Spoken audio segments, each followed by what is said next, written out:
So first, would you tell us your first and last name? I'm Karen Rymut. Karen, tell us a little bit about the work that you do.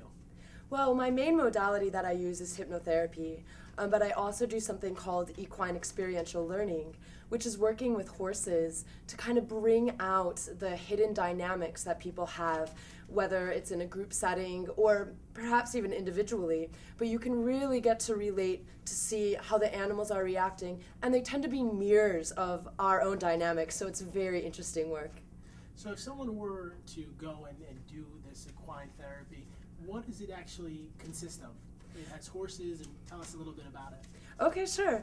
Basically, you're in an arena, and it's all groundwork. So you go in among the horses, and it's very up close and personal, and you get to have different exercises that have a kind of a structure to them. So they'll have different rules.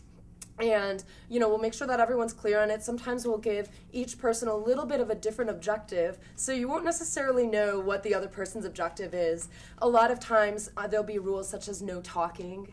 So it's all about the nonverbal communication, which is so important. And we're really used to using verbal communication, but this really is the focus on how are we expressing, how are we communicating in that nonverbal way. So it's very, very nice. I know there's a lot of children and young people and even adults that have problems communicating and making friends and socializing.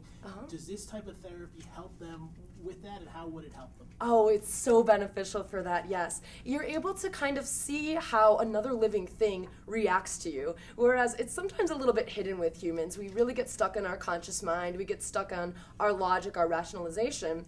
For people who have trouble with social skills, a lot of times it's in those logic reasoning centers where they're not able to connect with people, but they're still completely able to interact on that nonverbal level and to be aware of how they're influencing their surroundings. So the horses kind of act as that buffer. It's a little bit more safe, it's a little bit more accessible, and I've seen people open up with horses in a way that they couldn't do with humans, so it's very beneficial. My last question is, we'd like to know if someone wants to reach out and do this type of therapy and actually meet you in person or have a consultation, how would they find you and your practice? Definitely. Well, you can go to my website, which is www.gypsygoldhypnosis.